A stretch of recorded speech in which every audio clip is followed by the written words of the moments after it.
o'clock. All rise for the Pledge of Allegiance. I pledge allegiance to the flag of the United States of America and to the republic for which it stands, one nation, under God, indivisible, with liberty and justice for all. Welcome, everyone. All right, I'm going to open the floor for public comment. I have something. I brought copies of this in case anybody's interested. So prior to a recent meeting, I'm not sure exactly if it was the last meeting, before the meeting officially started, a lot of us were schmoozing about where to give household goods and things when we're packing up houses for folks, and I was invited, I mentioned Iris, and I was invited to give some information. So let me read this into the record, but then I brought copies if anybody wants info. Iris is a nonprofit agency. It stands for Integrated Refugee and Immigrant Services, has offices now in New Haven and in Hartford. It helps refugees and other displaced people settle in Connecticut. It offers services in the areas of housing, health, including having a food bank, employment, education, and legal needs. Apartments for those Iris is officially helping to settle are outfitted with good quality donated goods. Not crap, but good quality stuff.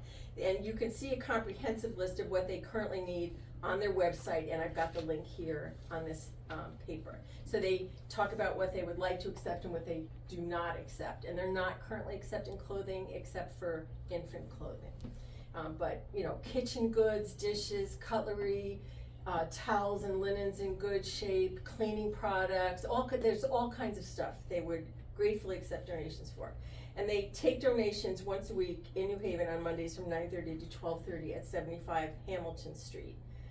Arrangements can be made, you can take furniture there as well, the furniture that they're willing to accept, or you can arrange for a furniture pickup at a discounted fee. There's a moving company made up of refugees and immigrants who are willing to do some of this work at a reasonable fee. I'm also willing to take non-furniture items because I go to the office regularly. So if you were changing over things in your house or packing up your mom or dad's house or whatever, if you box things and label the boxes, because it's a ton of work for me or another volunteer to take everything out of the box you just packed and figure out what's in it. But if you label the boxes, I'd be willing to connect with you and take it. I go there about once a month and I can get everything in there to help them. And I've got my email on this in case anybody wants to get in touch with me. So let me give you this to give to whoever's doing the minutes. It's actually Jamie, yeah. Okay, and I'll just leave these here in case anybody's interested. There you go. Thank you. Any other public comment? Richard? I usually don't have much to say, but my understanding is tonight you want to appoint the current temp BO for appointment for 4 years. This appointment's being done without due diligence. You have other candidates that you have elected not to interview. Not sure why it's so important to put this individual in right now. You raised questions about availability with myself for the full-time job, and that's exactly what you're putting in, somebody that's not available during the day. I also had a conversation with the current PO, and he has no intent on chasing any open permits or any other work beyond what people call in for. Prime example, LaForette's tent that's been up. Nobody's gone down to have a conversation with him. Nobody's having a conversation with Shipwreck Tavern, why they're doing work inside the building without permits. These are all things he's been made aware of. So my opinion is he's a liability for the town. You know, I don't know what else to say about that. I don't know what's so important about having to put him in right away without talking to other candidates. You know, I know you think he's the best fit. I don't know why. You don't know that without talking to the other candidates. That's all I gotta say. I'm just not real happy about the whole situation. Thank you, Richard. Anyone else, any comments? All right, I'm gonna move on. Approval of minutes. Are there any corrections to the May 8th, 2023 regular meeting minutes? Which one? Oh, the regular meeting. I move that the minutes be approved as presented. A second. All in favor say aye. Aye. Are there any corrections to the May 12th, 2023 special meeting minutes? I will move that the May 12th minutes be approved as presented. A second. All those in favor say aye. Aye. Are there any corrections to the May 15th, 2023 special meeting minutes? I'll move that the minutes of the May 15th May 15th. special meeting be approved as presented. I'll second. All those in favor say aye. Aye. Are there any corrections to the May 16th, 2023? We've been busy. I'll move that the special meeting of May 16th minutes be approved as presented. I'll second. All those in favor say aye. Aye. Abstention? abstain. Okay. We have no refunds and abatements. Did you do, May first? I didn't hear you do May first. I thought we did May 1st last time. It's just, it was in the meeting minutes again, so I didn't know Oh, that. I included them. Yeah, we did May Okay. 1st last time. We have no refunds and abatements. Gina, this is probably once in a lifetime. Gina, are you on? Yes, yes, can you hear me? Yep, Yep. we can. Do you wanna give us any updates on the budget? I know we're coming down to the wire, looking at overs and unders. Yeah, I think we're still looking pretty good. I'm pretty happy with how the year's coming in. I do have something I need to mention, budget related, but, next year. The multi-year plan that we approved at the town meeting had a couple of issues in it. Only one issue, affects the year that begins in July, and it's not a matter of money, it's that one word got dropped off. Instead of it saying chip sealing, or it was supposed to say drainage, and the word drainage didn't appear. The other issues that are on the multi-year don't impact next year, they impact, subsequent years, like some are in year 6 and some are in year 10, and a total of about 5 things. So, I mean, I don't think it needs to go back, but I just wanted to make you this board aware of it. There's no financial problem with the year, but, a couple of the out years need to be corrected when we sit down to do the work again, starting in November. And I'll see, I mean, it's up to you how you feel, but there's no monetary impact in year 1 as it compares to what we approved to do for next year. Yeah, and I'm convinced some of the things that dropped off were in white font. It, where Uh-huh. it suddenly does not show on the document. But I think we're in a good spot. I did talk to Walter today, we'll likely be over in trees, but overall highway other will come in okay. Yeah. There's been a significant amount of tree work this year. Trees are just coming down. Or anything else of note, Gina, on the budget? No, but I don't know whether the board would wanna have a quick, I need to get this document to Dawn and to put it on the website, and I could put it up as it was presented and approved at the town meeting without that word that says whether that road is gonna have a drainage improvement, or I can put the word drainage and, give it to her to put up. And I won't make the other changes on that document until we sit down again next year. So I don't think you How can, do you all feel about I that? don't think you can put it up on the, webpage with a change if it was voted in that way. You could put it up with a comment saying this word was, not included and should have been and will be updated. The few changes that need to be made, you could Yeah. probably do it through a comment. I'd be If that okay makes with that. sense. Yeah, I would be okay with that too. You're all right with that? Okay, so Yeah. I will do that then. I think that's actually happened before. I think I had the wrong heading on Yep. the entire document a few years ago, so, okay. All right, I appreciate that. I'm not sure, I said to Nancy, I'm getting to the point now where this document is so large and has so many hidden columns and hidden rows that I think maybe I have to start over with a clean exhibit. So when I'm not opening and closing things so much. Those of you who deal with spreadsheets know what I'm talking about. Okay, thank you. And at any time, remember anytime if you have questions during the month, you can always email me. Thank you, Gina. Yep, thanks, Thank you. Gina. I'm gonna move on to appointments. P&Z appointed Leo Bombalecki, as ZAO at their meeting on Tuesday. Just so you know, Tom Talbot has been telling us all along, he's ready to move on into a new position. We did post the position with Casio, as well as we had it on our town website. We ended up with 3 candidates, 2 of the candidates, well, we interviewed 2, the 3rd candidate withdrew, and the other candidate that we interviewed also withdrew. But after speaking with Leo, they felt Leo was a good fit for P&Z, so they appointed him. He's already beginning his training with Casio. And I've sent his resume, and I know, Jamie, you mentioned that he should update his resume with some dates. But I did send his resume into the Inland Wetlands Enforcement Commission, and they had no concerns. So at this point, I move to hire Leo J. Bombalicki Jr. as CEO and appoint him as Inland Wetlands Enforcement Officer. I'll second. Any discussion? He was the one that, I signed a check today for his membership. Membership, yeah.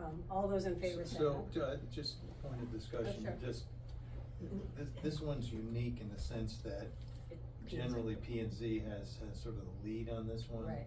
And then I think the logical part of including the Inland Wetlands and Watercourse Enforcement Officer, I believe, Right. makes logical sense, so. Yeah, and, the only reason I put the move to hire him is because of the language we have in the charter. I understand. And so that's where I'm going with all of this. You know, he's already been onboarded, if you will, but I'm trying to make this retroactive. The key was to get him into training this week, and he's already doing that as we speak, so. All those in favor say aye. Aye. And with regards to the building official, and I know, Lou, you wanted to bring this up, just the one thing that I will say in the office, we're having some challenges in the office without having a building official here during the day. We have a union, land use secretary, and she's juggling her hours to sort of make this fit. I wanted to sit down and speak with Carl one-on-one. I haven't had a chance to do that, but I would like to have this conversation with him to see, can he at least be here on Thursday so that he's not calling Robin on Saturday, or so she's not working the overtime. Yeah, That's the bigger challenge that we are having here. And in spite of what might have been communicated from our last meeting, the intention really was to just keep the ball rolling on this, and, I just didn't wanna leave it sit, and I think that was the context in which I presented that, so, there was certainly no committing to whoever we've got as a temporary at this point, but I do want to have that dialogue, let's see what we're dealing with. We do have a certified, if that's the right word, building official. We have some other alternatives that we can look at. I just wanna make sure that we continue to move. We don't wanna lose sight of this. So Carl's appointment is up in August. There is another exam that's, I believe, is in early July. So if somebody's available that comes out of that and qualifies and can give us some of the daytime hours. But I will say this, I really do wanna sit down with Carl and say, what can you give me for daytime hours? We've had a few building contractors who are looking for daytime hours, and it's a dynamic that I'm trying to work out right now. Yep. I don't know if it's appropriate, but I know when we spoke to him that I was under the impression that if we hired him full-time, that he would be able to give one full day. I think he did say that.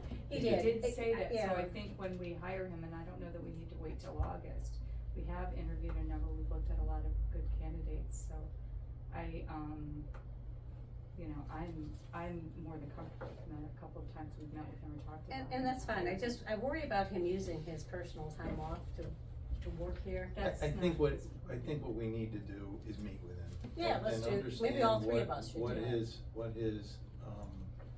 his proposal is, or what he can offer to, and see if it's a right fit for the town, and then we can weigh that against other alternatives that may come up between now and then. Yeah, no, I think that makes sense. New business, this is really more of a pass-through and inform on the Keystone Preserve, I just wanna thank the Killingworth Land Conservation Trust on behalf of the Board of Selectmen for their efforts to purchase the Keystone Preserve, and actually it was just purchased in March. A 24-acre property was owned by the Greer sisters, who didn't want to see the property developed and entered into a discussion with the land trust in 2020 to preserve their property. The land trust began a land preservation campaign in 2020 and applied for and received an open space and watershed acquisition grant from the state of Connecticut. The property sits directly in the middle of 4 other land trust properties, including Winkle's Pond. The addition of the 24 acres created a 75-acre conglomerate of open space in which there are trails and a beautiful pond with waterfowl and other wildlife. A parking area was created on Route 80, just east of the traffic circle, that can hold 3 to 4 vehicles, and it opens for hiking on June 3rd, which is Connecticut Hiking Day. And I gave you a few pictures. The work they did was phenomenal. I just wanna, hats off to the Killingworth Land Trust. Okay, 23-24 RFPs. With the budget approved, it's time for us to begin preparing town office building RFPs. I have a hybrid meeting technology RFP that I'm getting ready.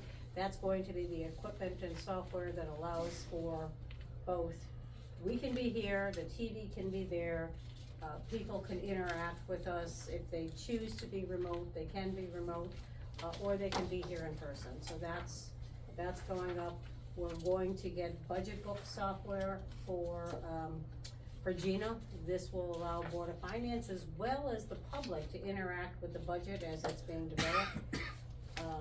We're going to start, and this is another discussion about the building official, we're gonna start the RFP for online permitting. That'll allow for individuals to apply for their permits online, they can pay for them online, and then there's workflow that keeps those work orders, or these permits flowing through.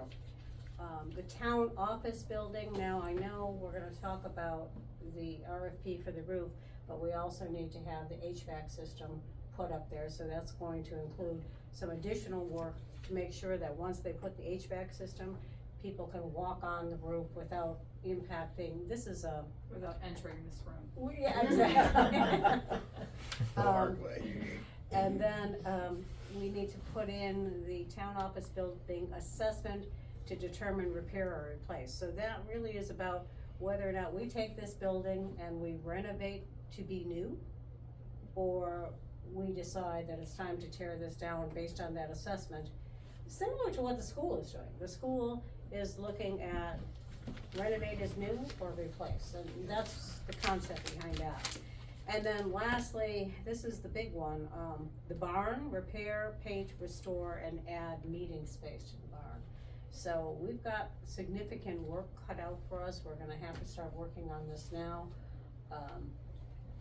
Lou, I'm gonna lean in on you for particularly the last 3. I was gonna choke, but. But that's where we're at. Okay. All right, old business, food composting. So Rosalind's here to talk to us about Blue Earth and how we can start up this program. Sure.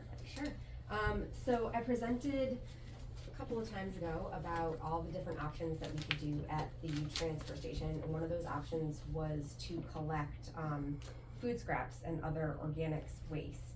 And a number of towns around us have already embarked on this. As you know, we are in a waste crisis for the state of Connecticut. We currently produce way more waste than we're able to take care of within the state of Connecticut. So we are actually having to truck it and train it out of the state to places like Pennsylvania and Ohio. So in order to do that, we have to become creative and come up with solutions about what we're doing with our waste. It's getting a lot more expensive to just have traditional disposal. So we've installed textile recycling bins at the transfer station, so that helps remove a big item from the waste stream so that we can either recycle that or reuse those textiles. And now we're looking to food scraps, and a number of towns have already gone down this road. A lot of them use a vendor called Blue Earth, and they will come and take your food scraps weekly and from the transfer station and deliver it to Quantum Biopower in Southington. And they will even clean your toters for you.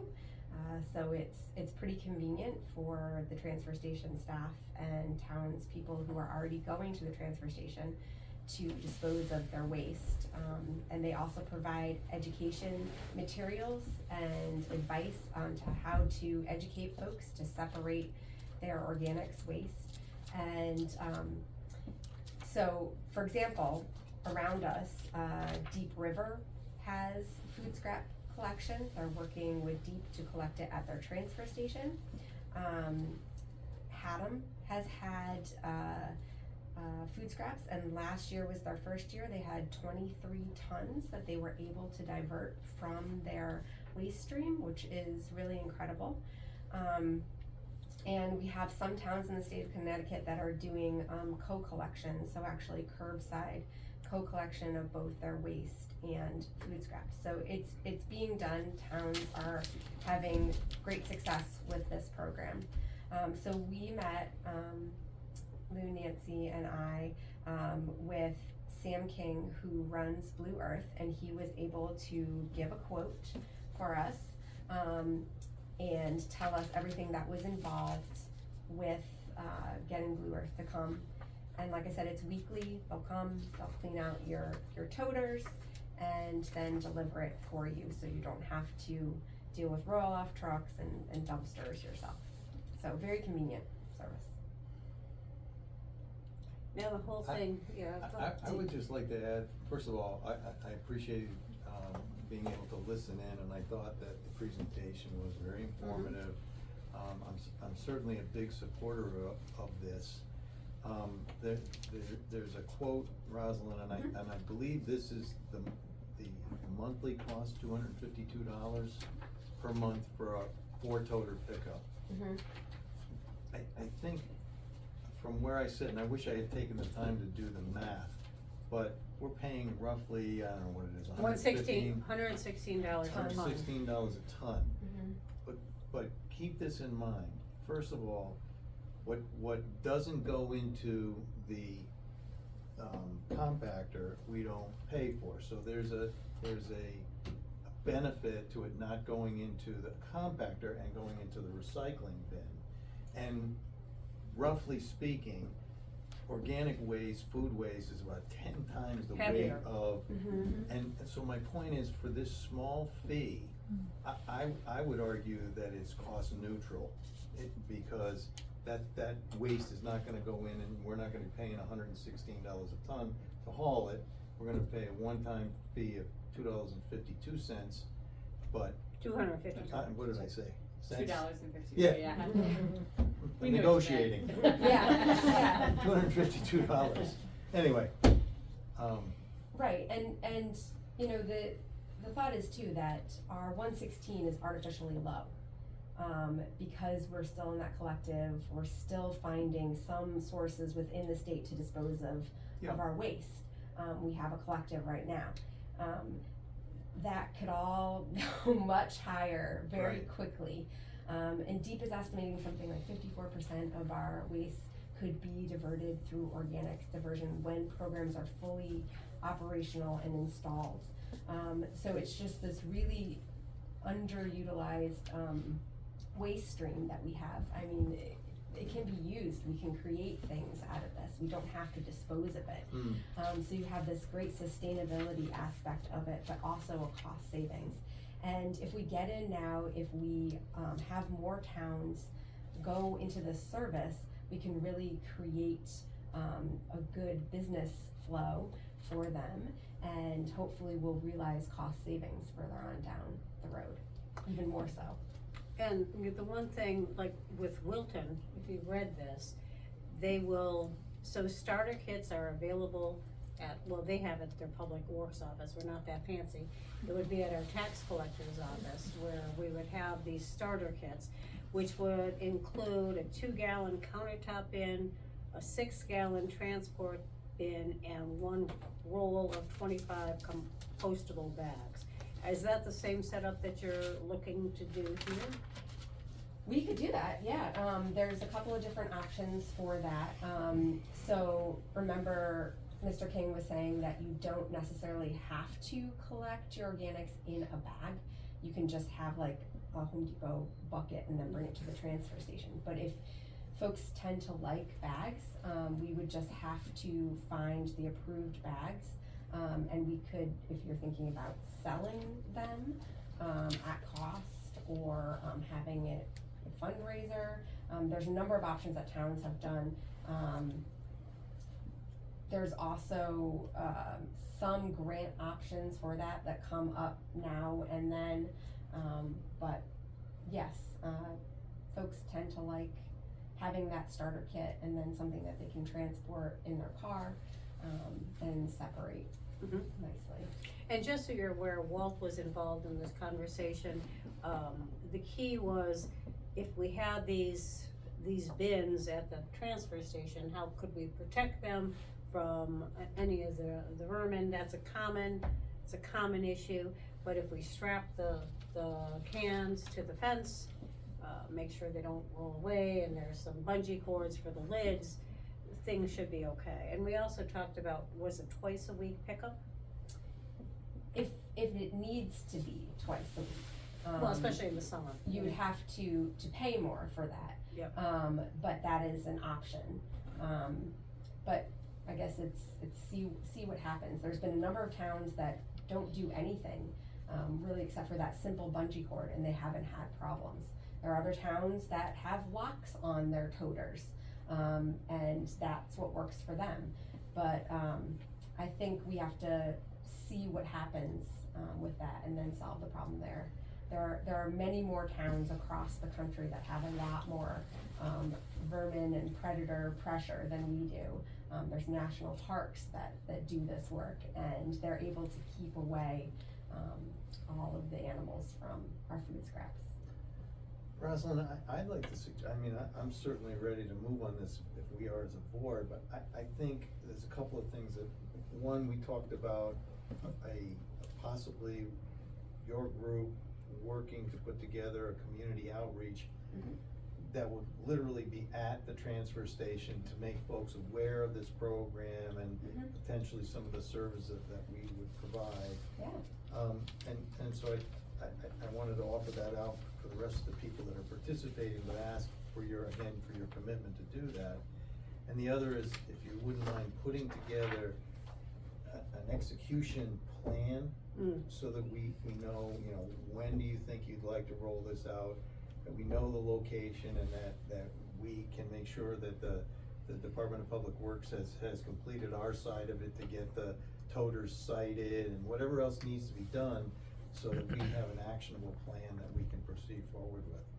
That makes sense. Sure, yeah, and there are a number of, so we have the Conservation Commission, we have Sustainable Killingworth, Sure. Another number of other organizations that have said that they would help in trying to be, transfer station ambassadors, if you will. I agree with you. I think a timeline would help.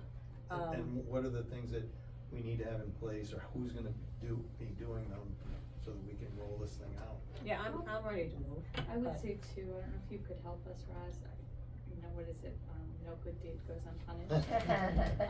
But it might be I'm up useful, for it. right, for like a little press release about what you can do, because we could put it in the Killingworth email that goes out. If we had, something that's consumable by people that don't know a lot about what this is, just this is what you need to do, this is what you, a paragraph maybe. Sure. That would be helpful, I think, for Nancy to throw up on that, Yep. right? Once we understand your timeline, it's Not for that Nancy to throw up, but for Nancy to put in her, I'm sorry. I know, Sorry, yeah, Nancy. it perfect sense. I'm okay, I'd rather wait to vote until you have a timeline, if you don't mind. And as far as the timeline, you want education to happen first and then the toters, or do you want toters first and then, I think Or- you should probably think about that strategy. I think I would support it either way. It seems logical to me that education first, but I think the sooner we get this rolled out, the sooner it's gonna, get momentum behind it. So, but I would ask for you to think about that. And if you're looking for some help, I'm offering my help as well. okay, great, wonderful. Did Blue Earth say how long from the point that we contract with them till they can turn the service on, how long it will take? They didn't, but it sounded like it was like, it's their business, they're down here already, they can just deliver the toters And they have it promote going. this as well. So Yeah. as part of the conversation with Mr. King, Blue Earth specifically has, they've got skin in the game. They wanna make this work. So they're gonna give us the promotional materials. They're gonna help us make this work, so. And the reason why I'm gonna ask again, I guess, is because we're May 20, whatever we are today, 22nd. We're not gonna be back till June something. June 12th. Thank you. And so that puts us to action the end of June, which is halfway through, through the summer, really, like, or, I don't know, feels like halfway through. Don't wish the summer away. I know, it just feels like it, so I don't know if it makes sense to vote on it, saying that this is what, that we're gonna do this with these things once these are approved. Do you wanna do that just so that it's moving? Or are we not at that point where we? I'd rather have a personally, I'd rather have a timeline. I understand what you're saying, but I'm ready to move on to June 12th if that gives you enough time. If you're ready to go, we can have a special meeting to make this happen. Yeah. too. Yeah. Okay, Just All let right, us know, so- yeah. wonderful. I'm with Nancy, I believe with Jamie, we're behind this. I think we just need to have, an execution plan so that we know what needs to be done, what do we have to do, who's doing what, and we'll make it happen. Great. I'm so glad you moved to I'm Killingworth. so thankful for all your work on this. Yeah. This Sure, is, sure. I mean, so we've gotten tires, now we've got a better stream for getting tires out of the transfer station. We're doing well with electronics, we're doing well with textiles. Now we're moving into the food area and food scraps area. So I think we're taking our transfer station to another level, and I think it's great. Yes, and I'm Agreed. still working on that plastic film for you. So hoping to meet with the rep of the the story industry. of stuff, have you seen it now? Sorry, I know it's on my list, it's on my queue. But I don't know if you read the article today, there is, scientists are now, they're figuring out some organisms that actually eat plastic, Yeah, which is a cool thing, for Other than for the organisms. organisms. They like it, apparently. All right, great, thanks, wonderful. Roslyn. Thanks so Sure, much. Sure. All right, RFPs, the RFP in our packet is, the specifications for the town hall roof repair. We call them specifications, but They're loosely, yeah. it just, I think the key here, these are ready to go out now, correct, or are they out? Ready to go, I just have to pick a date for a pre-bid. So we'll do what works for you. Okay. All right? And was that what the date was at the end of it? No, that's That was the completion how, date? you wanna give them a completion date, yeah. Okay. So, yeah, you wanna give them 3 months or something, I don't know, Couple of typos. You could tie it to them. yeah. You could say, and as part of your proposal, you need to provide us with a completion date. Well, we have a start date and a completion date, but, yeah, the start date is meant to be immediate. Yeah. So. All right, yeah, we can make that part of the, Or if you, the problem is, do we wanna dictate that to? I don't need to put the completion date in. I think it's a good catch, don't get me wrong, I'm Yeah. just saying, it might be to our advantage to have them propose their completion date. I guess that, all right, okay. And then make it contractual that they All right, make I'll that make date. it part of the bid page instead of the spec page then, yeah. Okay, that's easy. All right, then I can finish this up tomorrow and get it out. Excellent. I'm gonna move on to early voting. I don't know, I gave you the draft letter that I put forth, but if you saw the email from Dawn was withdrawing from this and her content, she wanted to reach out to the Secretary of State independently. Sort of wondering at this point, is it too little, too late? And I'm willing to just drop this at this point. Certainly, we can have a conversation with Senator Cohen and State Representative Chris Anaskovich, but it's already passed through the House. There's some, just so everyone's aware, if early voting is approved, early voting would take place here. The one constraint I would have, I work there.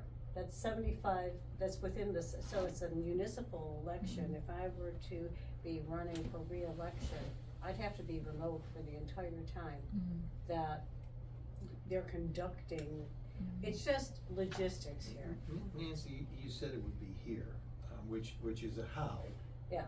Not a what, and I think, from what I understand, there are many states that have long had this in place, and Connecticut is one of the very few that does not. Yeah. So it seems, what I'm saying in way too many words is I agree with you. I think we should just probably back off of this. Yeah. But I also think that we should be prepared as a town to address some of the concerns, but it's not whether or not we do it or not, it's that we need to figure out How we're we do gonna it, exactly. Whether So it's that- there and sending you to the Bahamas, Yeah, or please. whether we create a voting location. That they can work independently, Exactly. yeah. So, at this point, I don't think it's prudent for us to send this. And I also didn't think it was prudent for us to be lopped into that whole mix of all the other towns from the River Cow. I think it's fine that we withdrew, everybody's aware of it, and we'll just work to make it happen. Yep. Alright. Charter revision, I know charter continues to work, and both of you were on the charter revision meeting the other night. I know there's some discussions about BoS, or the first selectman with the approval of the BoS, in principle, we have this discussion. But there are some what ifs, so the vacation schedules, as a matter of fact, and some of the things that occur, like I was talking to you about, some of the internal things that go on. I think it'd be a stretch for you guys to do vacation schedules, cause I'm busy looking at, okay, do we have coverage for a given? I mean, that's a good example, and I did go back and take a look at those sections, and I do believe the committee has a point, as do you. I would like to suggest that if we could do it, quickly look at that section here tonight, and then provide that direction to the Charter Revision Committee for their final draft. I do think that it's. Do you have it with you? Yeah, I have my original markup, which may be a bit dated, but I think the change is relatively simple.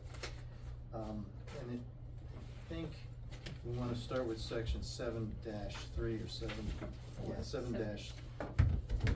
7-3 in my revision, but that may have changed. It's the duties of the first selectman. 7-3. Let me just go get my Sure. copy.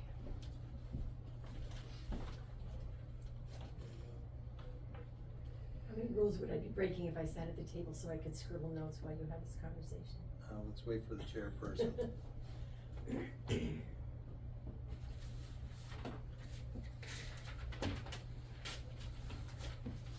Would that help? Well, no, I have a laptop, I can anyway, but Oh, I okay. just need to open up the great document.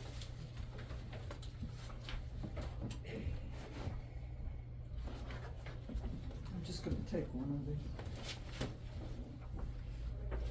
Does anybody else want one of them? Yes, please. Okay. What section are we on? 7-3. Anybody else?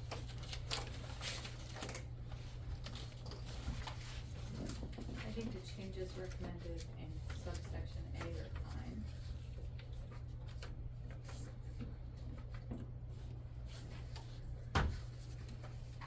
Okay. I think So what we had, and the section is the duties of the first selectman. Correct. And what we had added was, under the general policy direction and approval of the Board of Selectmen, the first selectman shall be responsible for the following. Upon reflection and the advice of the committee, I agree, there's a lot in here that is the direct responsibility of the chief executive, the first selectman. So I don't believe the approval of belongs in that first statement, because it catches everything below it. However, there are certain areas, and they're not a lot, but subsection A, administering the town personnel policies, and with particular emphasis on creating and updating job descriptions, annual performance evaluations, directing and supervising the performance of said personnel. That's an area where I believe it's subject to the approval of the Board of Selectmen.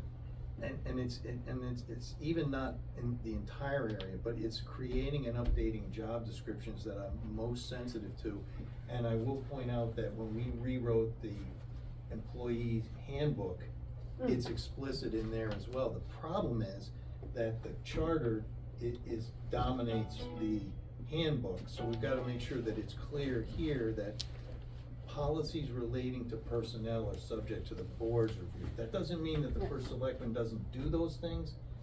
It means that there needs to be a check and balance when it relates to personnel. Well, I would submit that perhaps completing annual performance evaluations goes above that, so duties of the first selectman. Completing annual performance evaluations, that's not to the, that's something that I do because I'm observing these individuals. So that becomes a standalone before we get into that section. You follow where I'm going, Casey? And may I make one comment just for you all to think about? What my thought about this based on our conversation at the last CRC meeting is that if we can isolate the things that you think need the BOS approval, then we need to this needs to be two sections. It needs to be That's things exactly what I'm. where the BOS provides general instruction, and then a section. So if tonight you can just identify what those sections should be, I can take that back to the CRC. So I would split up A into, I would take annual performance appraisals and put them in a section that's just for the first selectman. I won't agree with that. Well, you're not gonna do the performance evaluation, That's I am. the issue, and it's in the personnel manual. You do perform the performance evaluations, I agree with you. But, let's take all personalities out of this. Okay. Yeah. Okay, all personalities. If you have an individual who does a performance evaluation and, for argument's sake, is playing favorites. There's no check and balance that says, wait a second, you just put this person in for a 10% raise and you're giving them an exemplary performance review. Or the flip side, I'm giving them no raise because they all I'm saying is it's subject to the Board of Selectmen's approval. Make sure that there's a check and a balance in what we're doing. It also I don't disagree, sorry, go ahead, Jamie.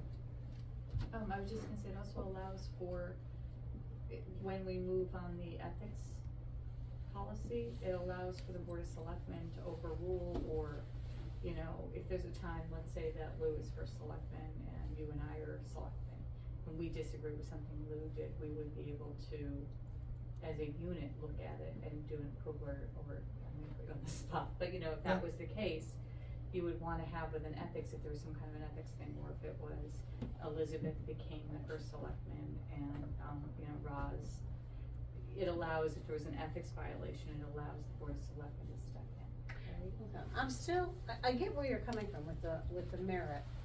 I do think that the first selectman performs the performance evaluation.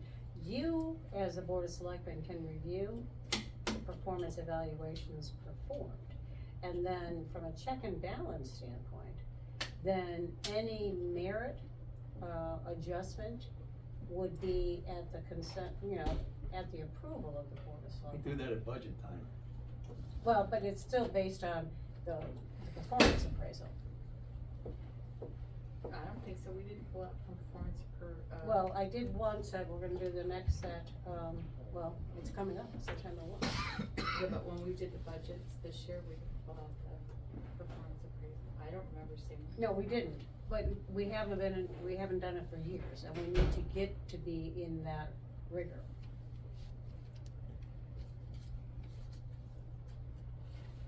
I think this is gonna take a little bit of teasing out, is what I'm afraid of. It may.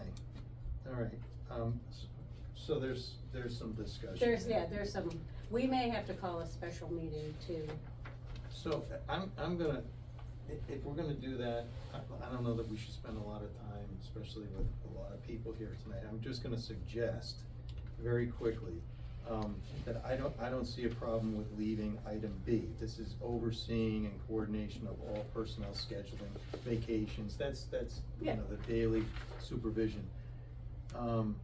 Coordinating and the administration of town agencies, except those that are expressly blah, blah, blah, I think that's fine. Continuous reviews of future needs of the town, I think that's also fine. Executing and causing to execute the ordinance, regulations, resolutions, or policies voted by the Board of Selectmen or town meeting, I think that's fine. Informing the Board of Selectmen of, you know, federal and state funds, I think that's fine. Ensuring the implementation of proper financial procedures, including but not limited to bidding, record keeping, I think that's fine. Coordination of guiding the selectmen in the discharge of the board's duties, I think that's fine. This next one, I had a question about developing a prioritized set of objectives for the upcoming for the coming fiscal year.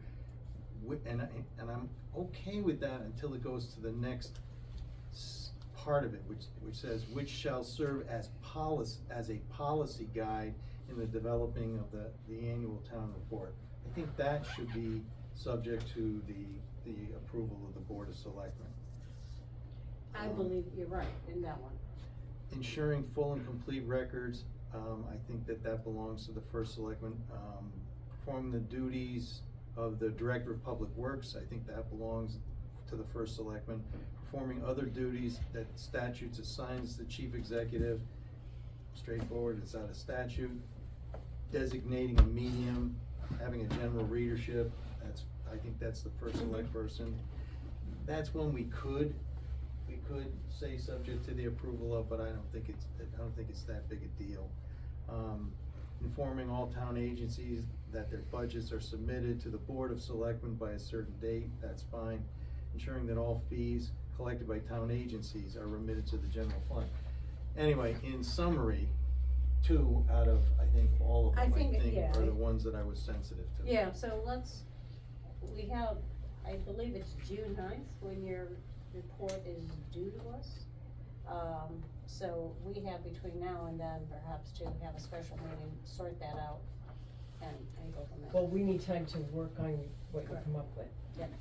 Do we also have to go into section 7-4? I had 7-7, but 7-4 is what? Appointees, because we also changed the wording in B, subsection B, the first selectman with the approval of.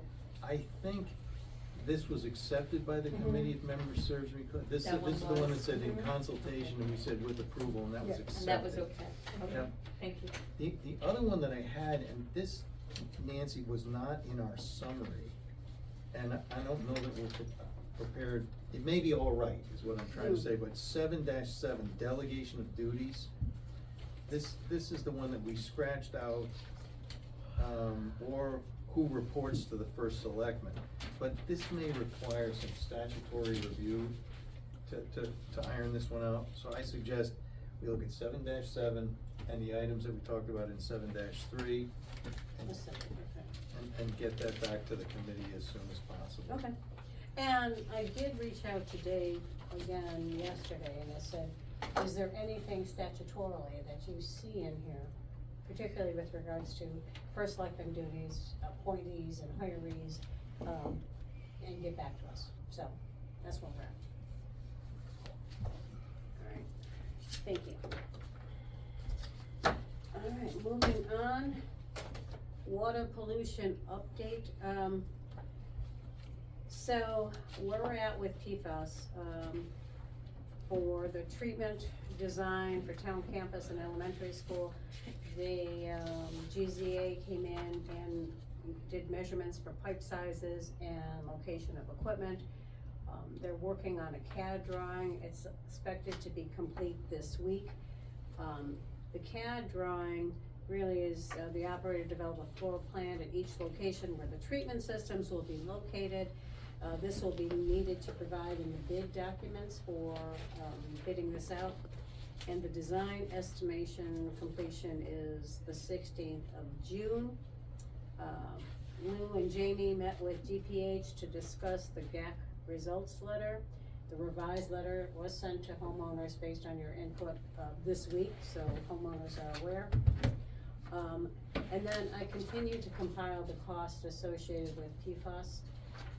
I'm ready to send this to Senator Cohen and State Rep Anaskovich, even though there's still some TBD, but. Nancy, that 800-pound gorilla is item 2. No kidding. And I would not wanna send this out, even if we had to The remediation just come piece. up with a rough order of magnitude. But I would guess, based on my own experience, but you're in the millions. Oh, absolutely, I mean, even the city water solution at 11.3, I think that's That light. sort of strikes me as being very high, but, No, it's low. It's I low. would say it's low. And that's From to bring it up water. from Clinton, Yeah, that's for very low discussion because with you have to Connecticut. go through, you have to purchase property, you have to do all the deed stuff, you have to, and there's a lot to it, and then putting it all together, all the road construction, you're dealing with DOT, so you have to do all the contracts with DOT to bring the water up through if it's going along 80 or 81. So. Yeah, it's a big it's deal, it's a and then you're big going nut. down all our roads. So just as what we've listed here, we've listed it by phase, or I've listed it by phase, it's what do we need to do annually? What do we need to do as needed? So annually would be, testing, which is upwards of $50,000 just for testing. As needed, if there was any additional, treatment filtration systems on residential homes that we would have to put in would be around $5,000 per. And then I have phase 1, 2, and 3. Phase 1 is making sure we have filtration systems here at town campus and at KES. Phase 2 is what do we do with the contaminated soil and groundwater? And phase 3 is ultimately a city water solution because unfortunately these filtration systems are not long-term. They're not the best solution here. So we're looking at a significant impact. Nancy, what's not on here is capping. I don't see That's- that on well, here. Well, that's that's the part, remediation. that's the remediation. Cause I there's don't- other where ways. is- I don't Item s- 2. Phase 2, Oh, the TBT, this is what you're the capping? capping. That's the one that I say That's that gonna be in we there. need a number in there. Yeah. Did you end up sending a message to? I did GZA, and they're so focused right now on the filtration system, but I did ask them for that. I don't think you think could we can- send this to Christine, but I would send it, just so that she knows it's a draft and that we're expecting the soil remediation to be in the millions of dollars. Correct. I would be okay with that and that, we tell her there's more to come. Put in And- the comments, maybe in the comments Yeah. section, expect it to be in the millions. And right now, the only funding source we have is about $700,000 for the drinking water state revolving fund, and that would just manage the remediation here. The remediation meaning the filtration, sorry. It would just manage the filtration. Filtration, so, and then all those unit costs, those are what added up to the 46.4 that came back from Carolyn Pissarro, so. She gave me a ballpark figure of what that would look like, For how many years? forever. It I mean- only 46,400 Well, it'll go forever? up, no, 46,400 this year, and then. So is this annual, so I think it Annual. needs to Annual, yeah. say annual on there? It I does think- say annual under phase. Right at the top. Right at the top. Oh, it was under the paperclip, Yeah. I'm sorry. It is annual. But yeah, I could send it to her with the caveat that we're still waiting on some, and there's so many new technologies out there. I don't know what the costs are, and I don't even know, when you look at the area, we're on 42 acres here. How much of that 42 acres is contaminated? And that's also a big nut to think about, so.